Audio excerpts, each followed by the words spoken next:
My wife always knew me as an IRA man. Nothing else. 21 years on, I finally told her the truth. She thought I was joking. Nobody, not my closest family, not the highest figures within the IRA, had the slightest inkling of my true identity. 21 years of living a lie. During all that time, I was really working for the British intelligence services. I was a double agent within the world's most feared terrorist organisation.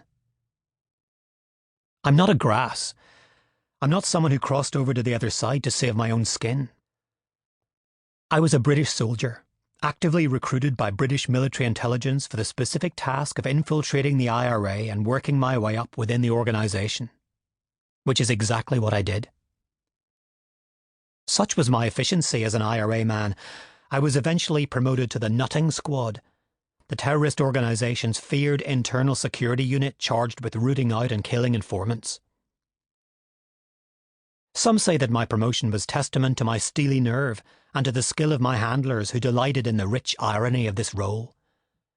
Others insist that I was actively encouraged to go too far to maintain my cover as a top IRA operative.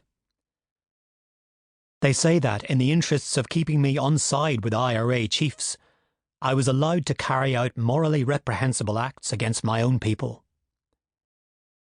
It is true that as an agent for the British Crown I helped shoot and kill British soldiers, police informants and members of the Royal Ulster Constabulary. People on my own side. I played a key role in the slaying of army comrades and decent law-abiding members of the police force. It gnaws at my nerves and haunts my every thought. After all, these were people striving for everything I believed in.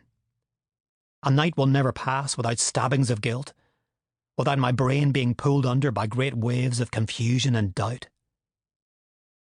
So why did I carry on? Because all the while I was being assured that my work was saving more lives than it was costing. That people's lives hinged on my soldiering on. That the British Prime Minister, no less, was being kept abreast of my great work. All along, I was being assured of something else, too. Over and over again, I was assured that if it all went wrong, if the IRA discovered my true role as a British agent, I'd be pulled out and given a new identity, a new home abroad, and a lump sum. Then my usefulness ran out, and I was dumped.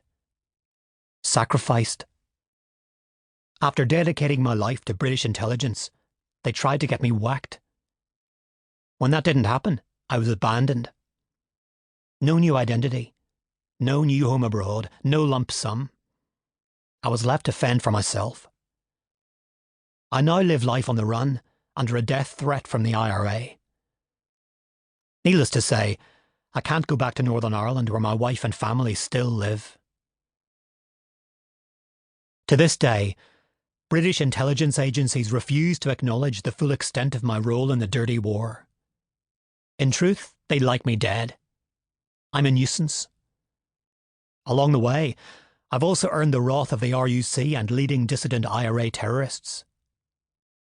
In short, I don't expect to live long. So why am I telling my story? They all counted on me disappearing, on running for my life. But I don't have a life. I've got nothing left to lose.